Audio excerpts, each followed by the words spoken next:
In the kingdom of Oria, the king and his knights are on a mission to catch a dragon. They chase it into a cave and discover something shocking. Suddenly, the dragon attacks, breathing fire and capturing the knights one by one. Even the king is in danger. Many years later, in a northern land, two sisters named Floria and Elodie are struggling to find wood for their people. They're doing their best to help everyone survive the harsh winter that's causing hunger and cold.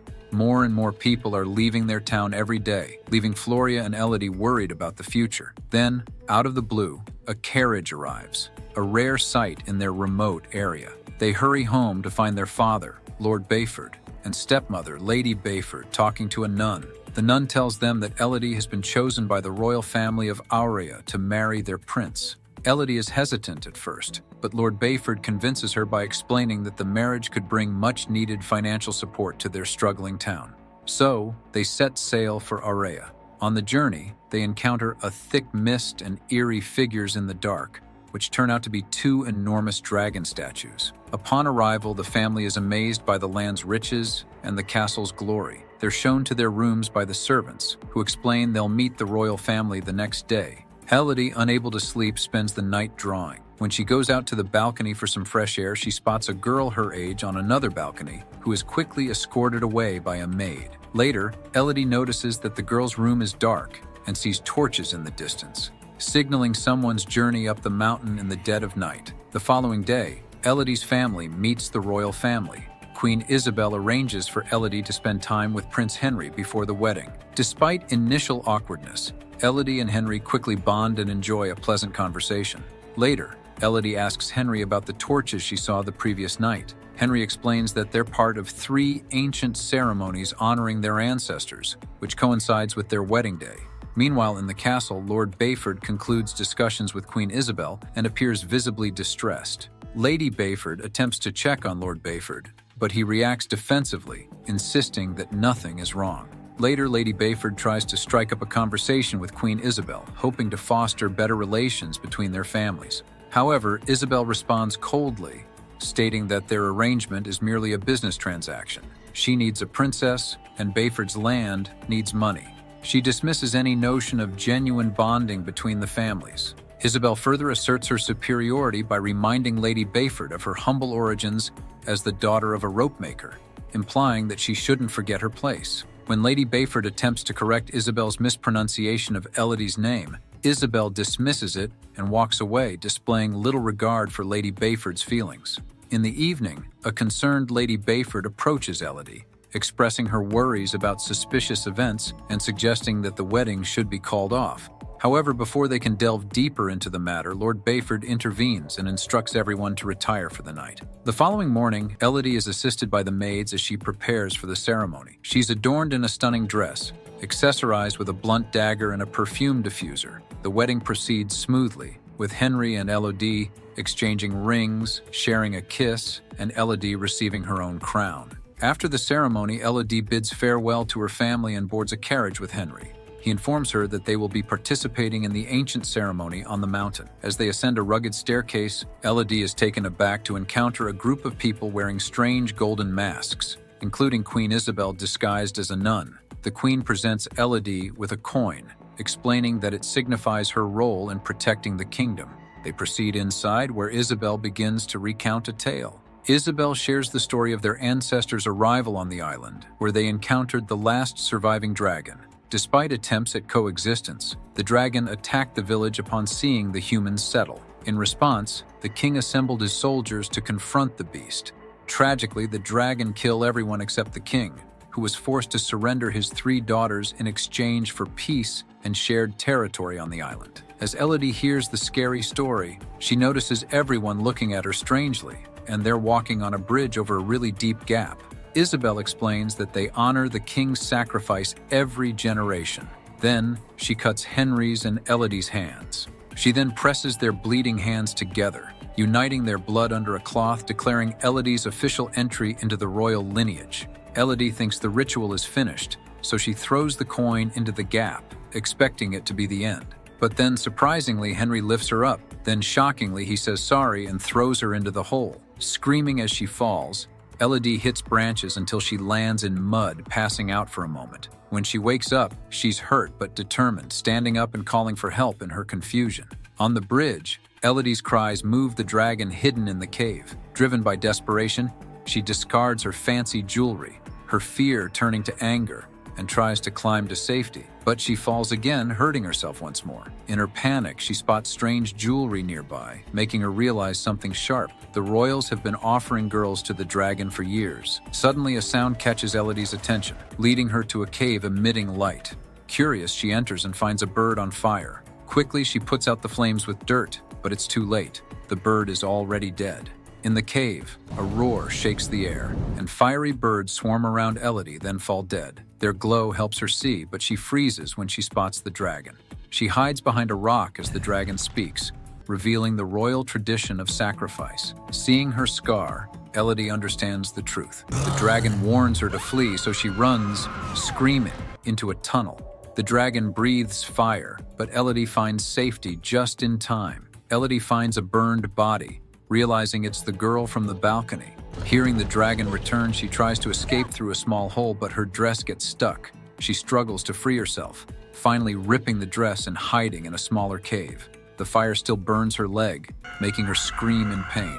The dragon hears but can't reach her in the tight space. Once the dragon goes away, Elodie remembers the dull dagger. She makes it sharp on a rock and cuts her dress. Even though her leg hurts a lot, she wraps it with the torn cloth to make a bandage. Elodie opens the diffuser, catching a bit of fire for a lamp. With the light, she explores the cavern and finds a narrow passage. While crawling through, her dress gets stuck, but she frees herself, sliding down. Her tired hands slip and she falls, putting out the lamp's fire. Refusing to give up, Elodie stands and walks, using the wall for support. Despite the pain, she pushes forward toward a distant light. Finally emerging from the tunnel, she nearly plunges off a cliff. Spotting the light on the opposite side, she removes her wedding ring, tossing it into the depth, then steps back and runs, preparing for a daring leap. Slipping on the slippery side of the cliff, Elodie struggles to hold on, but her belt catches on a rock, buying her precious moments. Though the belt eventually breaks, she swiftly uses her dagger to anchor herself in a crack and climbs to safety.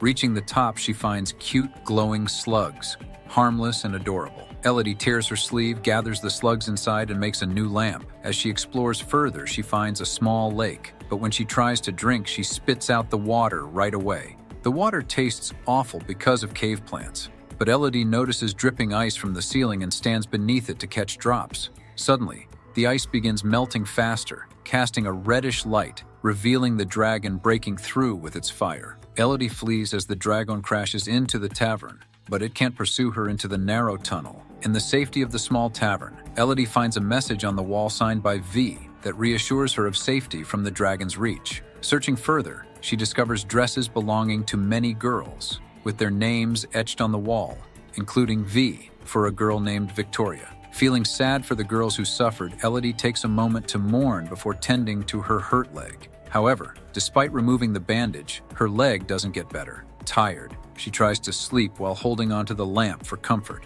Suddenly, Elodie is troubled by haunting visions of the past sacrifices, seeing their pain, fear, and betrayal. Victoria, in particular, adds her name to the wall before turning to Elodie with a surprising revelation. It's all a lie.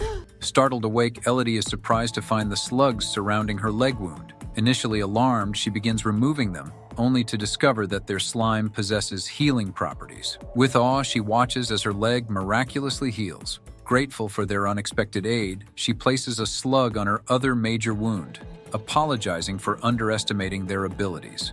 Feeling rejuvenated, Elodie explores further and discovers a map on the wall indicating that at least one girl managed to escape. The map provides instructions. She'll encounter 3 forks in the tunnel and must choose the middle one. Later, Elodie removes the heavy parts of her dress, writes her name on the wall, and boldly chooses the middle fork, ignoring the dragon's distant growls. Eventually, she hears a soft melody and follows it until she finds a wall covered in sparkling crystals. The crystals produce the music she heard and shine in the sunlight from the exit above. Nearby, Elodie spots a crown adorned with a V, indicating that Victoria managed to escape before her. Realizing the crystals are sharp, Elodie tears more fabric from her dress to protect her hands and feet. With the aid of the crown, she begins to climb. Without her knowledge, The dragon watches her climb. Despite her efforts, a crystal breaks under her hands, causing her to fall. Desperately, she grabs the crown, barely stopping herself from plummeting. Hearing the dragon coming closer, Elodie hurries and reaches the exit, only to find herself on the edge of a high hole in the mountainside. Overwhelmed, she collapses in tears. Suddenly, the sound of horses neighing catches her attention, and she spots a group of riders approaching the mountain. Frantically, she calls out for help, but her cries are cut short as the dragon swoops down, blocking the hole. Just as the dragon prepares to unleash its flames, Elodie narrowly steps back in time, noticing a warning on the wall signed by V, "Not safe." Nearby lies a body, revealing Victoria's tragic fate. She never escaped the cave. The dragon hesitates as a male voice calls out Elodie's name. Seizing the opportunity, the dragon flies off to investigate. Meanwhile, Lord Bayforg arrives with 2 knights and a guide to search for Elodie. Using ropes, they descend into the cave and begin their search. Elodie listens for their voices and navigates her way back towards them. Entering a different tunnel, Elodie finds a nest with 3 dead baby dragons. Shocked, she remembers Victoria's words. Elodie realizes that Isabel had lied to them. The dragon wasn't the last of its kind, and it hadn't attacked first. In a flashback, it's revealed that the king entered the tavern to kill all the baby dragons. The dragon's attack had been an act of revenge. It killed all the knights as seen in the beginning. When it was the king's turn, the dragon spared him, choosing instead to make him suffer. Since then, the royal family has been feeding the dragon 3 women with their blood mixed to pass as royal daughters. Afterward, Elodie finds her father and his men, but she doesn't show herself yet for safety. The dragon shows up and grabs a knight, taking him for a flight before dropping him from a great height. The knight bounces on the rocks and crashes to the ground, instantly dying. As the guide runs to safety, the dragon grabs the second knight, crushing him under her paw before focusing on Bayford. Bayford tries to protect his daughter, but the dragon quickly overpowers him, knocking away his weapon with her tail before letting him fall. Meanwhile, Elodie waits patiently for the right moment. Demanding Bayford to summon his daughter, the dragon receives an unexpected response. Bayford offers a heartfelt apology, admitting his grave mistake, and implores Elodie to stay hidden. Furious, the dragon attacks Bayford, stabbing him in the heart with her claw. Overcome with sorrow, Elodie cries out, alerting the dragon to her presence. Just as the dragon begins to search for Elodie, a noise from the guard distracts her, leading her to believe it's Elodie. After saying goodbye to her father, Elodie kisses his forehead as he passes away. Then she uses the rope he left behind to start climbing out of the tavern. Meanwhile, the dragon finds the guide and crushes him to death. It then comes after Elodie, but she climbs fast enough to avoid the flames covering the entrance. Elodie jumps onto her father's horse, but then hides under some rocks. The horse continues, tricking the dragon into chasing it. The dragon breathes fire on the clouds, creating a storm as a sign the agreement has been violated. In the castle, Isabel quickly notices the storm and orders her knights to seize Floria. Lady Bayford tries to intervene but gets hurt in the process. Later, when the chaos settles, Elodie emerges and encounters Lady Bayford, who rode to the castle despite her injuries. Upon learning what happened, Elodie promises to rescue her sister and rides back to the mountain on the horse. Meanwhile, Floria is taken to the bridge, but Henry refuses to participate in the ritual with a child. Ignoring his objections, Isabel uses her own blood, cutting Floria's hand before tossing her into the chasm. When Elodie arrives at the bridge, everyone is gone, and Floria lies unconscious, snatched by the dragon. Sensing an opportunity, the dragon refrains from killing Floria to attract Elodie. Desperate, Elodie returns to the tavern with the rope, swiftly navigating the familiar path. Using the map, she locates the dragon's cave and arms herself with her father's sword, preparing a trap. Elodie constructs a trap using burning armor and rope. As the rope burns through, the armor falls, startling the dragon and causing it to fly out of its cave in search of the source of the noise. Elodie sneaks into the cave and awakens Floria, who moves slowly due to her wounded leg. Suddenly, the dragon returns, discovering the trap. Floria hides while Elodie stands ready with her sword, attempting to explain that they've been deceived by the queen. However, the dragon refuses to believe her and launches a fiery attack. Elodie uses her sword to deflect the flames but loses her balance and falls off the edge of the cave, sustaining burns on her arms and shoulder. As the dragon removes the sword from its mouth, Elodie lands in a lake and swims to safety just as Floria throws another sword at her. The dragon grabs Elodie, holding her tightly and injuring her with its claw. In desperation, Elodie stabs the dragon in the eye with her dagger, forcing it to let go. She then grabs her sword and attacks the wounded dragon, but it captures her once more. Elodie stabs the dragon's paw, forcing it to release her once more. As the dragon advances, Elodie notices the dust bouncing against a curved stalagmite, giving her an idea. She positions herself in front of the stalagmite and bravely challenges the dragon to breathe fire at her. With a daring action, Elodie avoids the dragon's fire, causing it to bounce off the stalagmite and hit the beast, defeating it. Elodie shows the dragon her scar, proving it has been killing innocent girls, not royals. Despite the dragon's plea for mercy, Elodie refuses to continue the cycle of hatred. Instead, she uses healing slugs to help the dragon recover. Meanwhile, in the castle, another wedding takes place intended to deceive the third girl of this generation. Suddenly, a coin rolls down the altar, and Elodie appears, urging the bride and locals to flee. While some servants heed her warning and escape, the dragon arrives and unleashes its fiery wrath, destroy the royal lineage, including Isabel. Amid the chaos, Henry accepts his fate, knowing he deserves it. As the castle destroys, Elodie walks away with pride. A few days later, she, Floria, and a recovered Lady Bayford prepare to depart on a ship loading with gold and supplies for their people. They agree to govern their land together, and Elodie embraces Lady Bayford as her mother. During their journey, the dragon flies nearby, sharing a silent acknowledgement of mutual respect with Elodie. Thanks for watching. Subscribe for more videos and comment for your favorite movie recap.